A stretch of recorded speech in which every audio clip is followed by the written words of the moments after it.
सबसे पहले तुम मेरी व्याकुलता का अंत करो। क्या हुआ राधा? मुझे बताओ ना कानन कि देवी लक्ष्मी ने ब्रह्मा जी के पुत्र नारद मुनि को शाप क्यों दिया?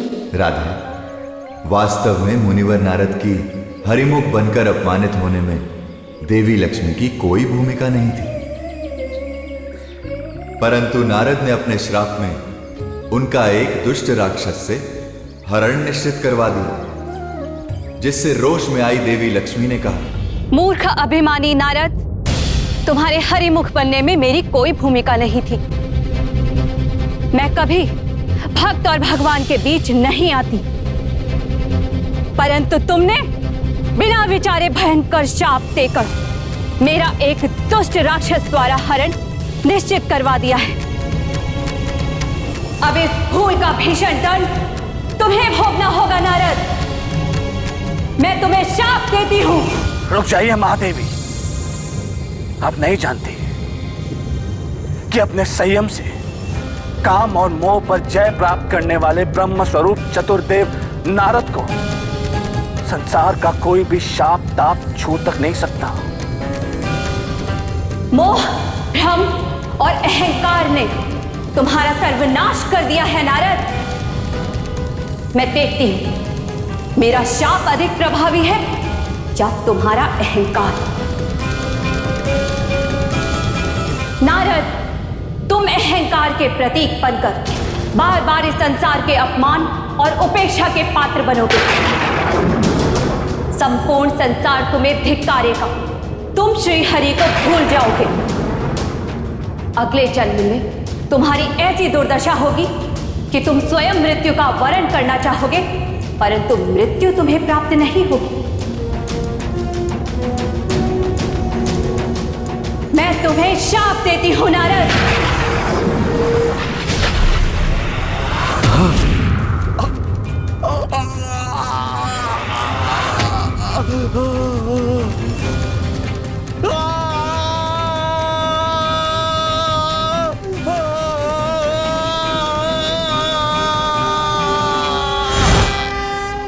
राधे, देवी लक्ष्मी से मिले श्राप के कारण नारद मुनि का ब्रह्म चूर चूर हो गया,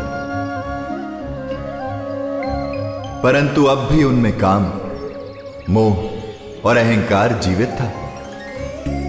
इन तीन भीषण रोगों के साथ उन्होंने परम शिव भक्त चित्रहरण गंधर्व के यहां गंधर्व उपभरण बनकर जन्म लिया।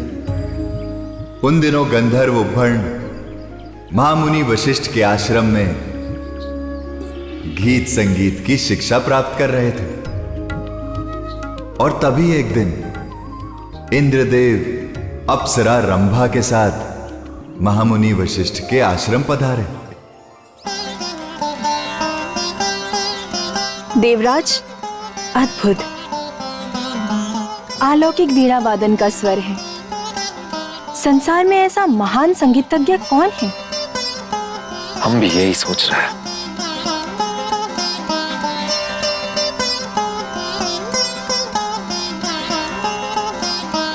वशिष्ठ आश्रम में आपका स्वागत है देवराज इंद्र। तुम भी पधारो पुत्री रंभा। ये अद्भुत वीणा वादन मेरे शिष्य गंधर्व उपप्रणन का है। अद्भुत।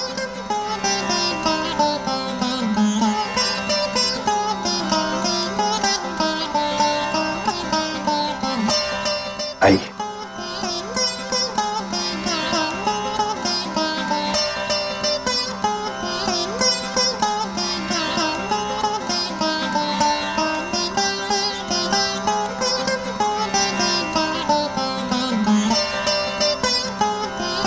पुत्र उपग्रहण, ये देवराज इंद्र है और ये समुद्र मंथन से निकली हुई स्वर की अप्सरा रंभा।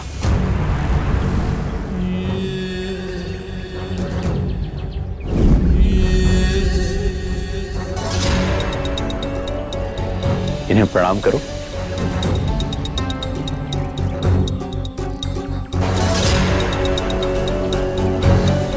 महामुनि, ऐसे अद्भुत कलाकार को प्रणाम करना गौरव की बात है। हम इन्हें प्रणाम करते हैं।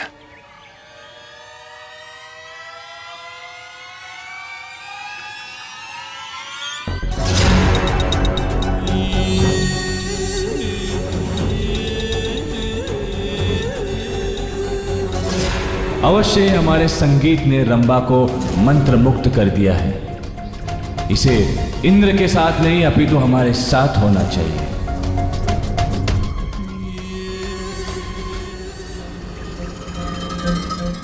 चिंतित ना हो सुंदरी, आज नहीं तो कल हम तुम्हें प्राप्त कर ही लेंगे।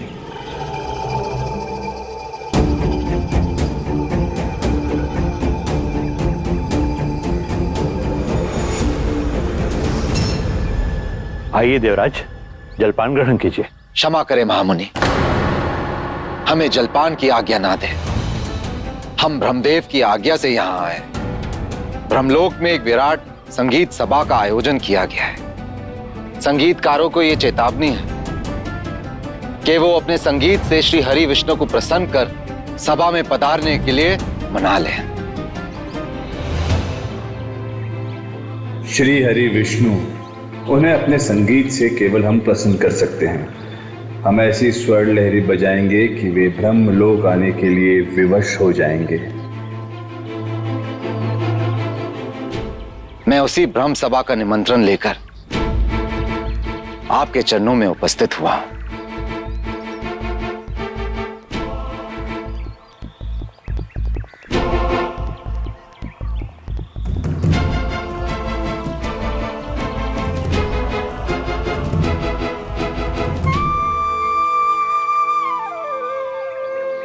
मैं अवश्य पधारूंगा देवराज। तो फिर हमें आज्ञा दीजिए। प्रणाम।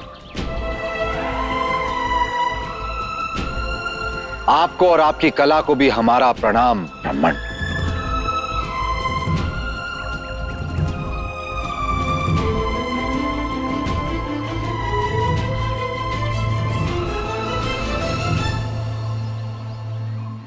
गुरुदेव,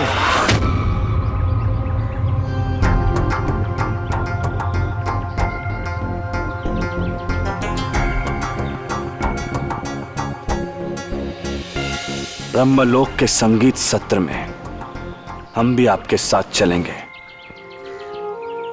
तुम्हारे आचरण इस योग्य नहीं है कि तुम ऐसे पवित्र स्थान में प्रवेश कर सको। गुरुदेव, ब्रह्मलोक में प्रवेश करने से हमें कोई नहीं रोक सकता, आप भी नहीं। हम गंधर्व हैं, गंधर्व, और ब्रह्मलोक में प्रवेश करने का हमने जन्म सिद्ध अधिकार प्राप्त किया है।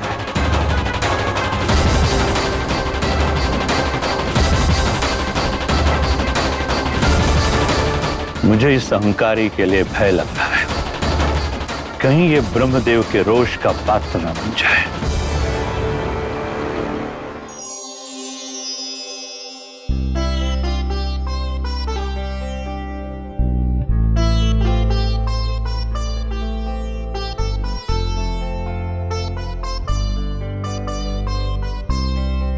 देवी सरस्वती, आप संगीत सत्र का आरंभ करें।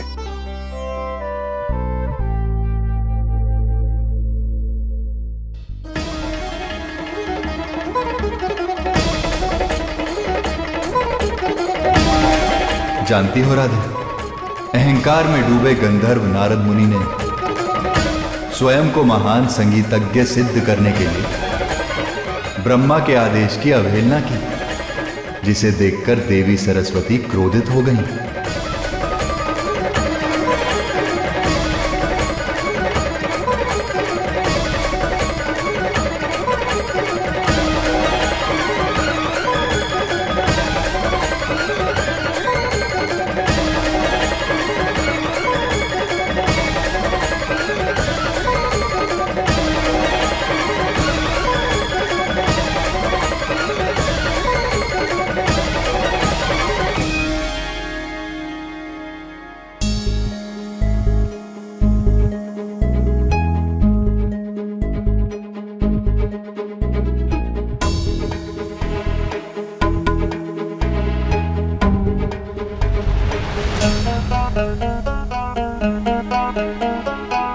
सुंदरी रंभा, आप वहां क्यों खड़ी हैं? आइए, हमारे समीप आइए।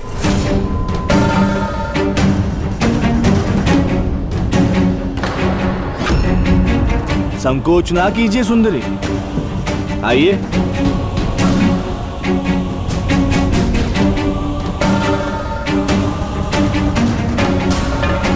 आइए और हमारे दिव्य, अलौकिक, अद्भुत संगीत पर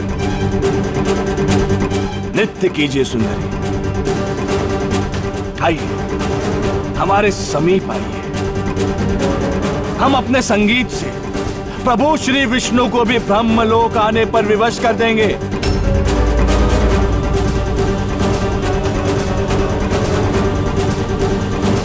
और इस संगीत सत्र को जीतकर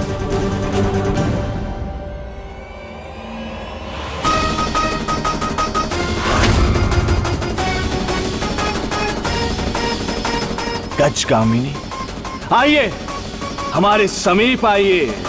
तू श्री हरि को विवश करना चाहता है मूर्ख? क्या तू नहीं जानता कि श्री हरि को विवश नहीं किया जाता? प्रभु को मनाया जाता है, रिझाया जाता है। तू अपनी मर्यादा भूल गया है। जो मेरे समक्ष रंभा को मिलन का प्रस्ताव दे रहा है, तुझे जन्म से स्वर्ग लोक का अधिकार प्राप्त है, किंतु मैं वो अधिकार तुझसे आज छीनता हूं।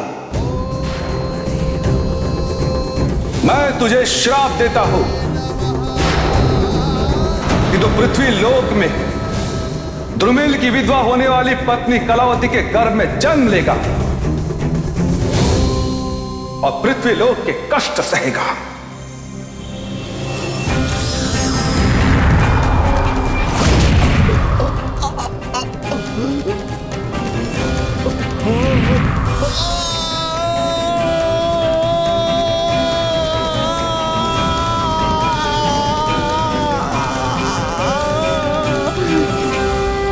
गर्भावस्था काल में ही कलावती के पति ध्रुमिल गोप का निधन हो गया था। इस जन्म में नारद का नाम बिरजू था। जन्म से ही अभाव में पले बड़े बिरजू का जन्म दुर्दशा को प्राप्त हुआ। उसका अहंकार तो टूट चुका था, परंतु मोह अब भी जीवित था। माता से मिले उत्तम संस्कारों के कारण उसमें सेवा भाव आ गया था। उन दिनों बिरजू के गांव में चैत्र मास के चलते कुछ ऋषि मुनि पधारे थे। कलावती बिरजू को लेकर उनके पास गई। कलावती की दुख भरी कहानी सुनकर उनका मन ममता से भर उठा। नहीं नहीं, आंसू ना बहाओ पुत्री। जीवन में सुख दुख तो रात और दिन के समान है। जब उसकी इच्छा से दुख आया है तो उसकी कृपा से सुख अवश्य आएगा। तुम बिरजू की चिंता ना करो पुत्री, उसे हमारे पास छोड़ दो। प्रभु ने चाहा तो उसका भला होगा। जो आज्ञा गुरुदेव, जो आज्ञा। श्री हरि विष्णु, श्री हरि विष्णु।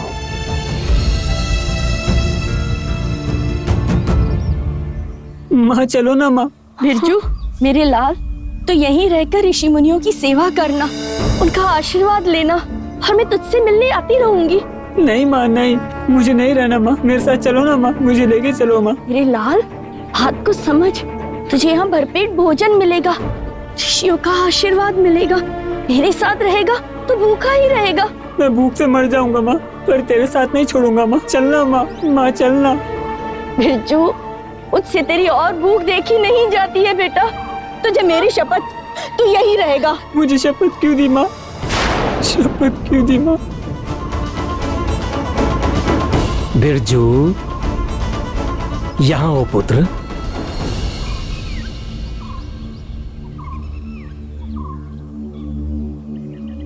पहले अपने आंसू पोंछ लो, फिर मेरी बात ध्यान से सुनो। तुम कुछ दिनों हमारे साथ यहाँ रहो। यदि तुम्हें अच्छा ना लगे तो वापस अपनी माँ के पास लौट जाना। श्री हरि विष्णु, श्री हरि विष्णु।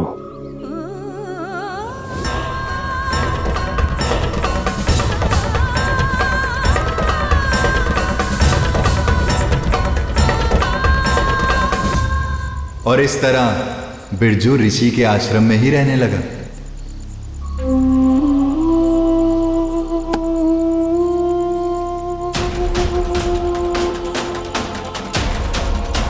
तू तो जन्मों का भूखा है बिरजू।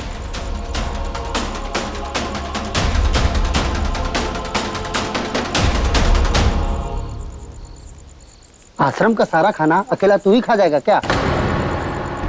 इसे खाने से ना रोको भंडारी, इसे खाने दो। ना जाने कौन से पुण्यों के कारण हमें इसका पेट भर पाने का सौभाग्य प्राप्त हुआ है। ये जितना खाए इससे अधिक खिलाओ इसे। जो आज्ञा गुरुदेव।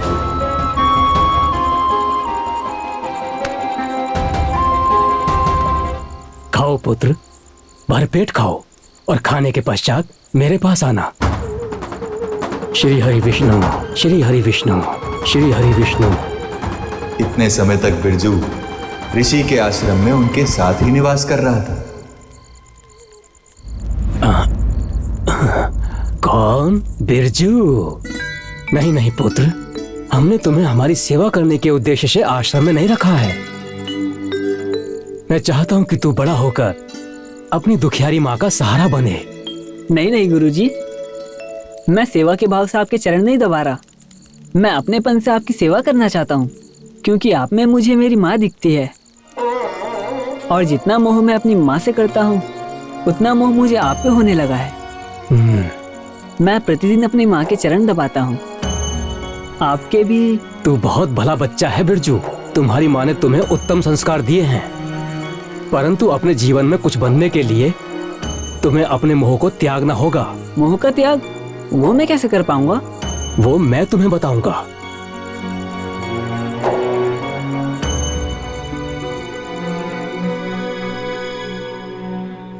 बस इससे ये संपूर्ण हो जाता है। ये हमें ज्ञात रखना चाहिए। अब मेरे प्रश्नों का उत्तर दो।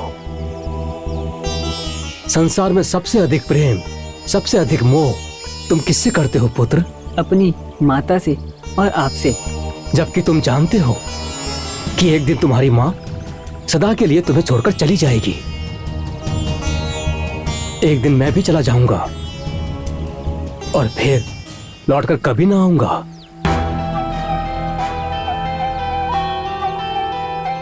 अरे अरे पुत्र, रो मत, ये उदास ना हो। अब मेरी बात ध्यान से सुनो। यदि मोह करना है तो उसका करो जो तुम्हारा साथ कभी नहीं छोड़ेगा। वे कौन है? संसार का पालन करने वाले परमेश्वर श्री हरि विष्णु। श्री हरि विष्णु? मैं उन्हें नहीं जानता। वे मुझे कहाँ मिलेंगे कि मैं उनसे मोह करूं, उनसे प्रेम करूं? वे बाहर नहीं है पुत्र। उनसे मिलने के लिए, उनको जानने के लिए तुम्हें अपने भीतर प्रवेश करना होगा। भीतर? हाँ, भीतर। ध्यान की विधि से तुम अपने हृदय में परमेश्वर की मूर्ति स्थापित करो और निरंतर उन्हें निहारा करो। अपने इस अभ्यास को साधने पर तुम्हारी लय परमात्मा से जुड़ जाएगी। हर पल तुम्हें यह आभास होगा कि तुम्हारे सिर पर उनके अभय आशीष का हाथ रखा हुआ है। फिर तुम्हें कभी कोई कष्ट नहीं होगा। श्री हरि विष्णु, श्री हरि विष्णु, श्री हरि विष्णु।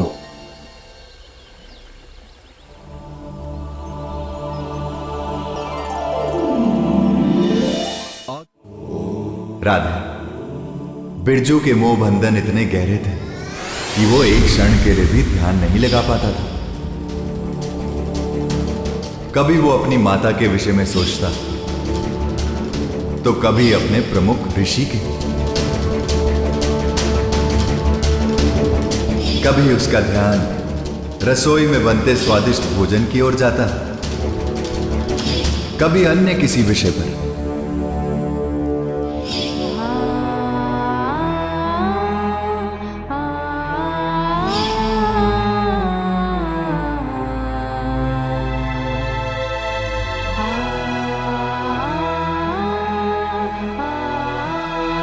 वो जितना प्रयास करता उसका मन उतना ही भटकता।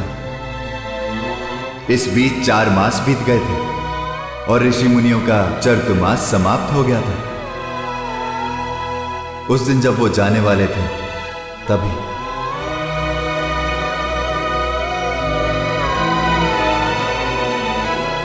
श्री हरि विष्णु। गुरुजी, मुझे छोड़ के मत जाइए गुरुजी, मुझे भी अपने साथ ले चलिए गुरुजी। नहीं पुत्र, तू फिर से मोह के बंधन में उलझ गया बिरजू। मैंने तुम्हें कितना समझाया कि तुम्हें मोह हम आने जाने वालों से नहीं, उससे लगाना है जो तुम्हारा साथ कभी नहीं छोड़ेगा। गुरुदेव, जो कभी साथ आते ही नहीं उसका हाथ कैसे पकड़ूं? आप जा रहे हो तो जाओ, मैं भी चला जाऊंगा अपनी माँ के पास। नहीं रहूंगा यहाँ, नहीं रहूंगा, नहीं रहूंगा, मैं नहीं रहूंगा। बहुत भोला बच्चा है गुरुजी, आपने इसे कितना समझाया परंतु इसे कुछ भी समझ में नहीं आया। गुरुदेव, गुरुदेव, हम सब प्रार्थना करेंगे कि कभी आपकी बात इसे समझ में आए। गुरुदेव, जब तक भगवान की इच्छा नहीं होगी तब तक इसका भी उद्धार नहीं होगा। जैसी प्रभु इच्छा। श्री हरि विष्णु, श्री हरि विष्णु। माँ, माँ। बिरजू, कहाँ जा रहा है तू? गुरुजी चले गए, ऋषि मुनि भी गए, अब मैं माँ के पास जाऊंगा। बेटा, तुम्हारी माँ भी चली गई। चली गई?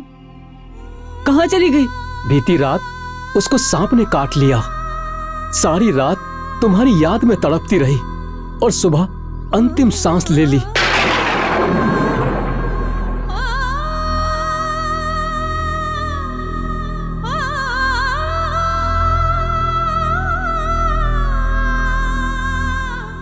एक दिन तुम्हारी माँ सदा के लिए तुम्हें छोड़कर चली जाएगी। एक दिन मैं भी चला जाऊंगा और फिर लौटकर कभी ना आऊंगा। अब मेरी बात ध्यान से सुनो। यदि मोह करना है तो उसका करो जो तुम्हारा साथ कभी नहीं छोड़ेगा।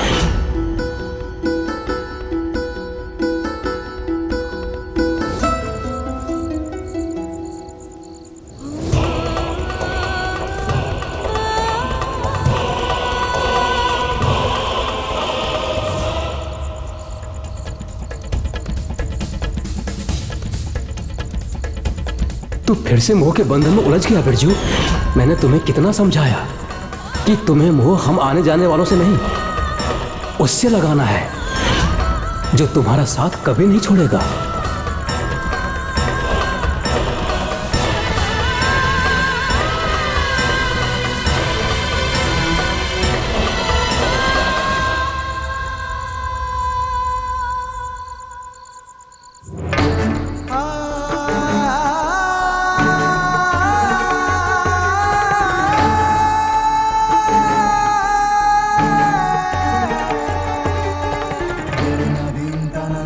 देख रहे हो इसे?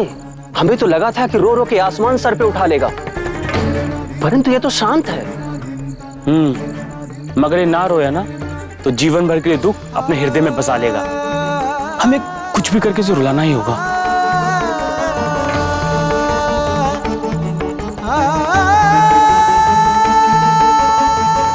अरे बिरजू, तेरी माँ मर गई है। बिरजू, तुम्हारी माँ तुम्हारी याद में तड़प तड़प के मरी है। उन्हें दाह संस्कार के लिए शमशान लेकर जाना ही होगा।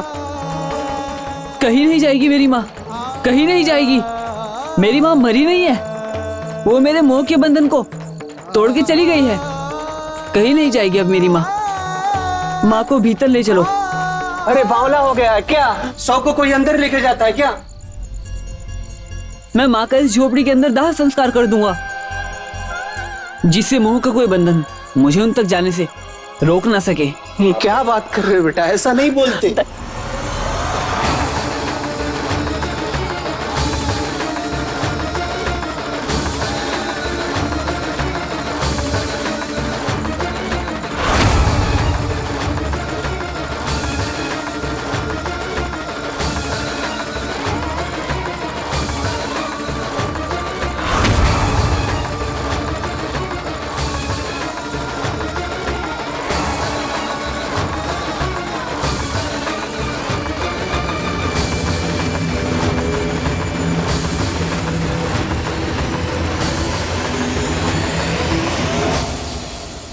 कभी मेरा ध्यान तुम पर नहीं लगा। हमेशा मुझे गुरुदेव और माँ की याद सताती रही। पर अब वे दोनों चले गए। अब मैं अपना ध्यान आप पर लगाऊंगा। मैंने कभी कोई अच्छा काम नहीं किया, परंतु पूर्व जन्म में मैंने कोई पुण्य पाया हूँ, तो वो सब मेरी इस दुखियारी माँ को दे दो, ताकि कभी इसे इतना भीषण कष्ट भोगना ना पड़े।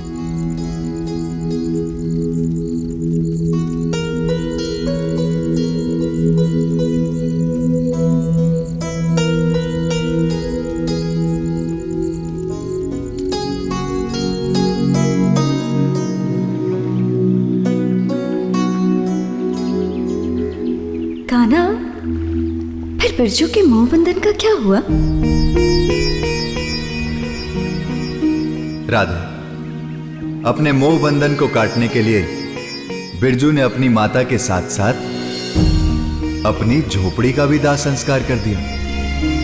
राधे, मोह के बंधन को काटने के लिए सचमुच बिरजू ने अपनी माता के साथ साथ अपनी झोपड़ी का भी दाह संस्कार कर दिया और स्वयं वन की उत्तर दिशा की ओर चला गया, जहां एक पीपल के पेड़ के नीचे वो ध्यान मग्न हो गया।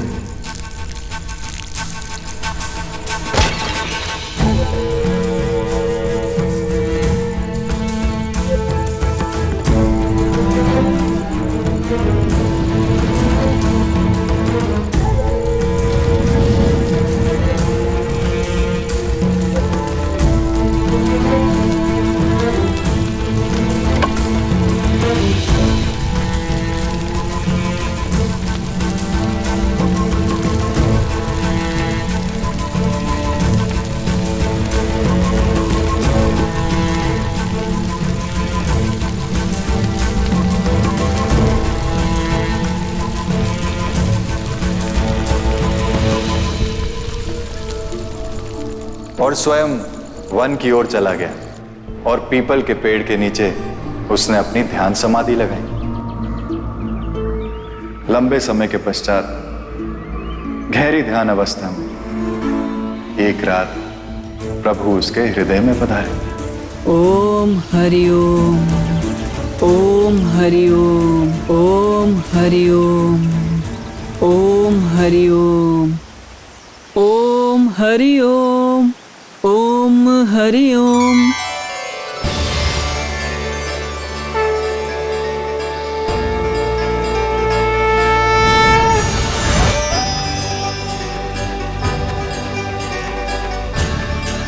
प्रभु, मैंने आपको पा लिया प्रभु।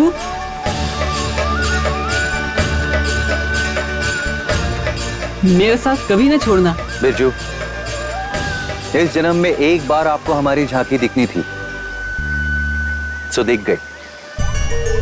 अब शुभ कार्य करते रहिए, तो हमारा साथ आपसे कभी नहीं छूटेगा। नहीं नहीं प्रभु, आप कहाँ चले गए प्रभु? प्रभु मेरा हाथ ना छोड़िए प्रभु, प्रभु मेरा साथ ना छोड़िए। मैं आपके बिना एक पल भी नहीं जी सकता।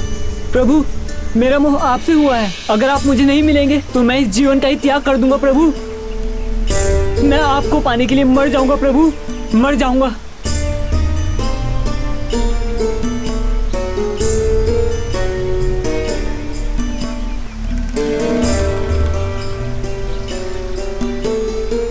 प्रभु, आपको पाने के लिए मैं इस जीवन का नाश कर रहा हूँ। मैं आपके पास आ रहा हूँ, मेरा हाथ पकड़ लेना स्वामी। ओम हरि ओम, ओम हरि ओम, ओम हरि ओम, हरि ओम।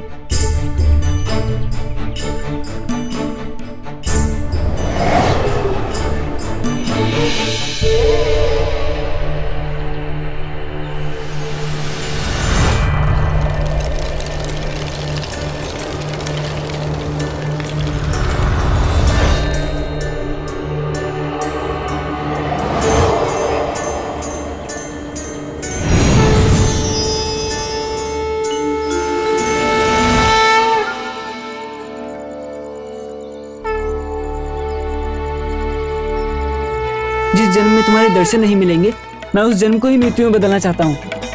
पर आप मुझे क्यों मरने नहीं दे रहे हो? क्यों क्यों ऐसा कर रहे हो प्रभु? क्यों? क्योंकि तुमने एक नए मोह को पाल लिया है बिरजू। तुम बार बार मोह के बंधन में अटक जाते हो। माँ का मोह छूटा, घर का मोह छूटा, मेरा मोह छूटा, तो तुमने मृत्यु का मोह पाल लिया। क्योंकि प्रभु ने मुझसे ध्यान में आकर कहा था इस जन्म में मुझे कभी उनके दर्शन नहीं मिलेंगे। परंतु उन्होंने ये तो नहीं कहा होगा कि मृत्यु का हाथ पकड़ लो। स्मरण करके बताओ, क्या कहा था उन्होंने? उन्होंने कहा था इस जन्म में एक बार आपको हमारी झांकी दिखनी थी, सो दिख गई। अब शुभ कार्य करते रहिए, तो हमारा साथ आपसे कभी नहीं छूटेगा। तो जीवित रहते मृत्यु को गले लगाना क्या शुभ काम है? तो मैं क्या करूं? गुरुदेव कहां चले गए? क्या वे मुझे केवल सत्य का ज्ञान करवाने आए थे? अब मैं क्या करूं? कहां जाऊं? कौन सा शुभ काम करूं?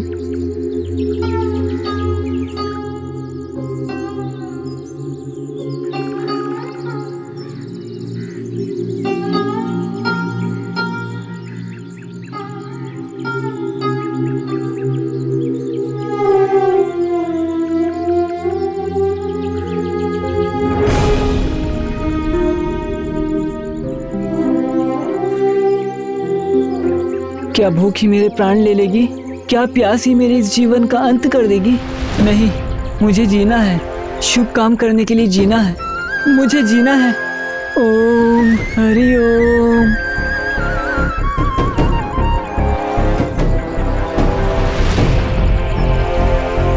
माँ, तुम तो मर गई थी माँ। मुझसे तुम्हारी भूख देखी नहीं गई बेटा, इसीलिए भागकर चली आई। और कुछ तो यहाँ पर है नहीं। ये लो, थोड़ी तुलसी खा लो।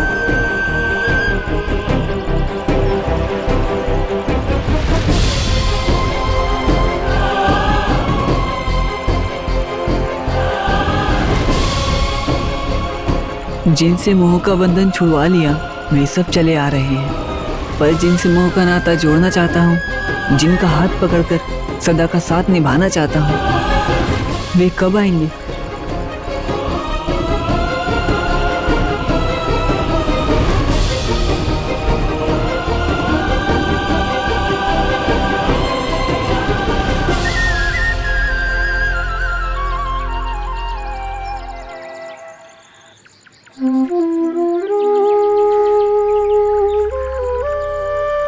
मुझे प्रभु को पाने का उपाय मिल गया।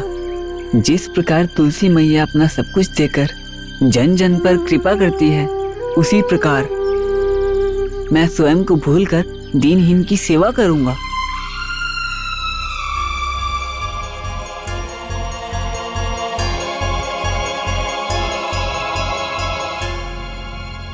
बस प्रभु बस, आप नारद को उबार लीजिए। देवी लक्ष्मी, आप भी देवऋषि नारद के मोहजाल में फंस गईं। पुनः बैकुंठ लौटने के लिए उन्हें शुभ कार्य करके पुण्यों का संचय करना होगा। परंतु प्रभु, मुझसे नारद की दुर्दशा देखी नहीं जा रही। महादेवी, आप भली भांति जानती कि देवऋषि नारद ब्रह्मदेव की गोदी में उत्पन्न हुए थे। उनके मानस पुत्र हैं। इसी कारणवश बैकुंठ लोक में आना उनके लिए साधारण बात थी। वो बिना किसी की आज्ञा के, बिना किसी प्रवेश पत्र के बैकुंठ आ जा सकते थे, किंतु इसे उन्होंने अपना अधिकार समझ लिया। वो भूल गए कि ये उनकी नहीं, उनके पिता की उपलब्धि थी। किंतु अब जब वो बैकुंठ लोक में पुनः प्रवेश करेंगे, तो अपने पिता की उपलब्धि के कारण नहीं, बल्कि अपने संघर्षों की सफलता के कारण करेंगे। आप जानती हैं महादेव कि हम और आप देवऋषि नारद को अपने पुत्र समान मानते हैं। इसलिए अपने पुत्र की भविष्य के लिए हमने कुछ कठोर निर्णय लिए हैं, जिससे वो अग्नि समान पवित्र और स्वर्ण समान उज्जवल हो जाएंगे। परंतु प्रभु, आपने तो उनसे इस जन्म में दर्शन ना देने की बात कही है। महादेवी, हम में और आप में क्या अंतर है? हम नहीं जा सकते, किंतु आप तो जा सकती हैं। तो मैं अभी जाती हूँ प्रभु। नहीं महादेवी, पहले देवऋषि नारद को शुभ कार्य करने दीजिए। उससे उनका संघर्ष सफल होगा और भविष्य उज्जवल होगा।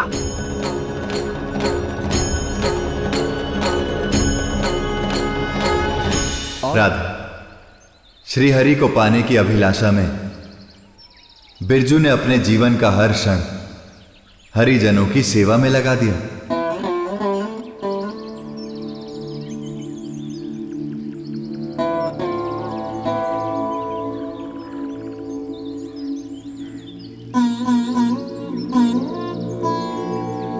वो दिन रात स्वयं को भूलकर दीनहीन रोगियों और वृद्धों की सेवा किया करता था।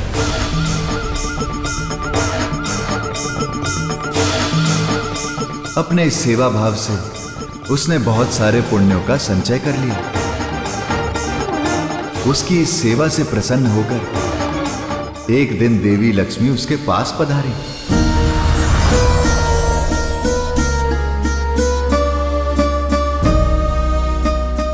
पुत्र बिरजू, ये सब तुम्हारे पिछले जन्म की भूल का परिणाम है। तुमने मोह अहंकार के वश में आके श्रीहरि और मुझे श्रापित कर दिया था, जिस कारण मेरे द्वारा तुम्हें तुम्हारी कीर्ति कलंकित होने का श्राप मिला। परंतु उस जन्म में तुम मोह और अहंकार को त्याग नहीं पाए और ब्रह्मदेव से पुनः श्रापित हुए और दरिद्रता अन्यथा माता की मृत्यु का कष्ट झेला। इतना सब होने के पश्चात भी तुमने मोह का बंधन नहीं छोड़ा पुत्र।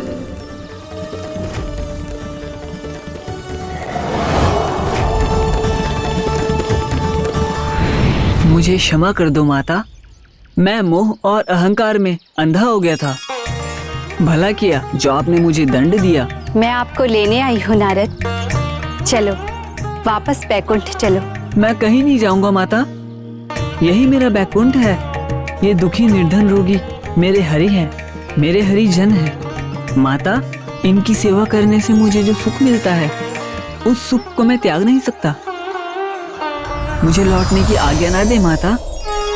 आप धन्य हैं नारद, और धन्य है आपकी भक्ति। इस जन्म में आपको हमारे दर्शन प्राप्त नहीं होने वाले थे, किंतु आपकी तपस्या ने हमें विवश कर दिया। देवऋषि, आज से आप हमारे सबसे प्रिय पार्षद हैं।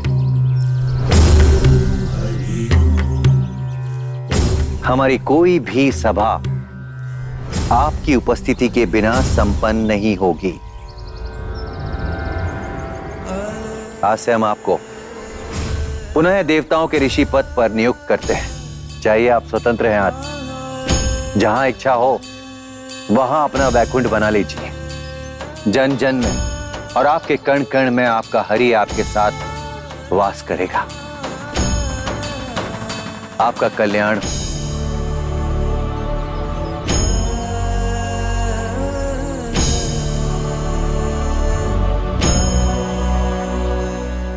राधे, उस दिन के बाद मुनिवर नारद जहां भी जाते उनका बैकुंठ वहीं बन जाता है।